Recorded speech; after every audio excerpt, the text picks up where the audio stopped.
दानिया शाह को 10 साल के लिए जेल हो सकती है। बुशरा इकबाल के वकील का अहम बयान। कहा कि दानिया शाह के जुर्म की कम से कम सजा 7 से 10 साल है। कहा कि दरख्वास्त में इस्तदा की गई है कि आमिर लियाकत अपनी निजी वीडियो लीक होने पर काफी स्ट्रेस में थे, जो उनकी मौत की वजह बनी। बुशरा इकबाल के वकील का कहना था कि बाज मौके पर दानिया ने खुद भी एतराफ किया कि वीडियोज मैंने लीक की हैं। यासिर शामी से मुतालिक भी दावा किया गया कि वीडियोज उसने लीक की हैं। लोगों को समझना पड़ेगा कि साइबर क्राइम कोई खेल नहीं।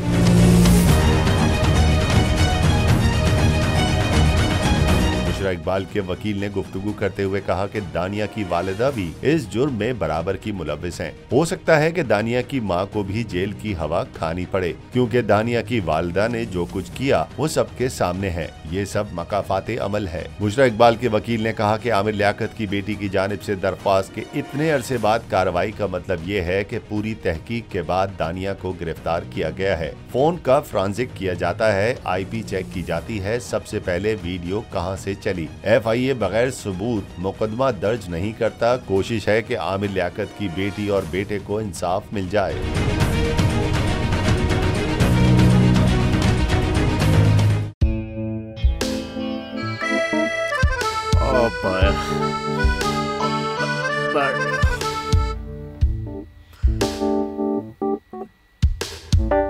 इंतशार से निकलने का वाहिद हल इंतखाबात हैं।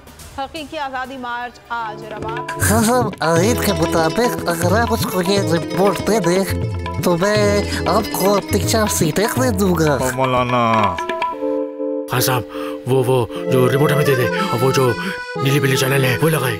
जाओ शबास। हम ऐसा टीवी देखते ही नहीं जिसका रिमोट हमारे हाथ में ना हो। और यहाँ पे कोई 2 नंबर ही नहीं चलेगी।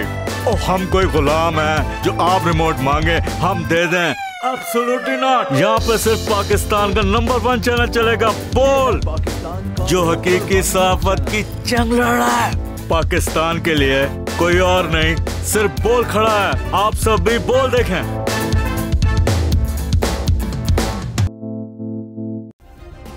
सब्सक्राइब करें और बेल दबाएं ताकि कोई खबर रह न जाए।